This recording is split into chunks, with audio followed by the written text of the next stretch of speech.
Hello student, welcome to Barakpur Senate Public Higher Secondary School. I am Tabassum Ara, I am Assistant Teacher of Hindi. विषय हिंदी कक्षा 8 पाठ 10 अंधेर नगरी।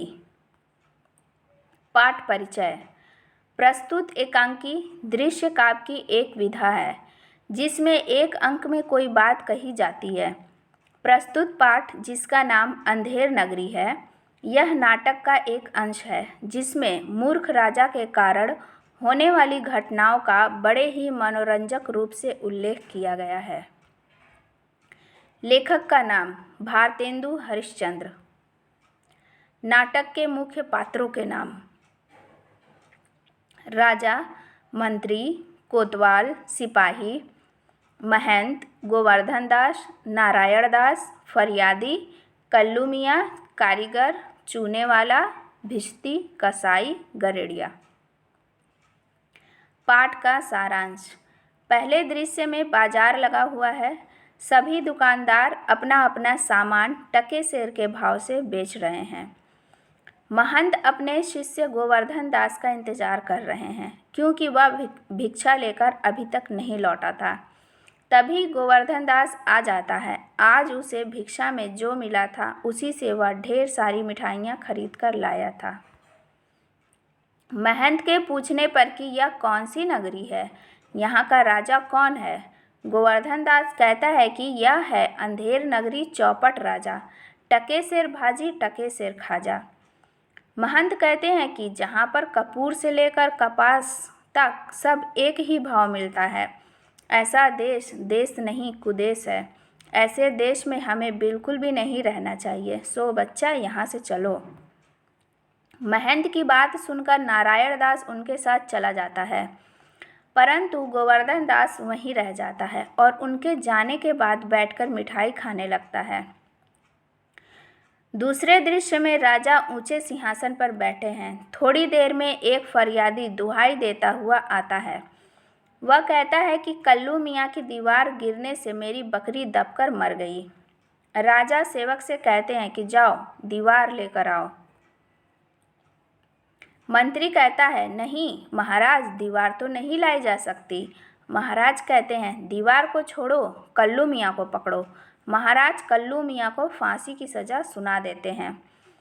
कल्लू मियाँ अपनी सफाई में कहता है कि कारीगर ने ऐसी दीवार बनाई कि वह गिर गई।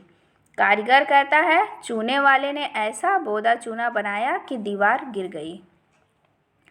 चूने वाले ने भिश्ती का नाम लिया, भिश्ती ने कसाई का नाम लिया, कसाई ने गरेड़िया का नाम लिया। गरेड़िया ने कहा, सरकार उधर से कोतवाल की सवारी आ रही थी, इसी से बड़ी छोटी भेड़ की सुध न रही।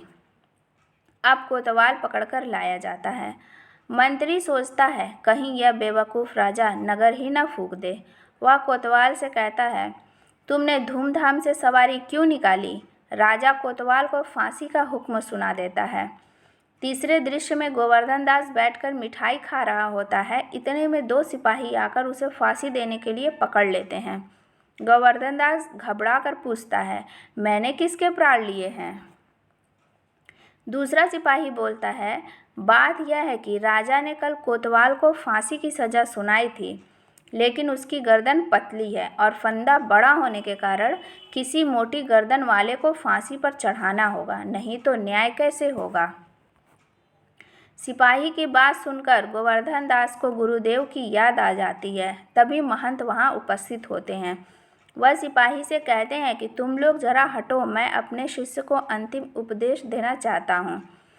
महंत के उपदेश सुनकर गोवर्धन दास कहता है कि तब तो हम ही फांसी पर चढ़ेंगे गुरुदेव। महंत कहते हैं, फांसी मैं चढ़ूँगा। सिपाही दोनों को पकड़कर राजा के पास ले जाते हैं। महंत राजा को बताते हैं कि अभी का मुहूर्त ऐसा है कि जो फांसी चढ़ेगा सीधा स्वर्ग जाएगा।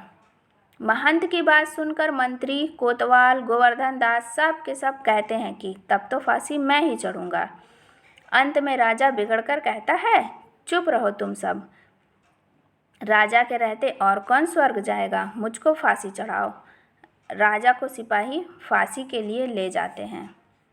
इस तरह महंत की बुद्धिमानी से नगरवासियों को एक मूर्ख राजा से छुटकारा मिल जाता है।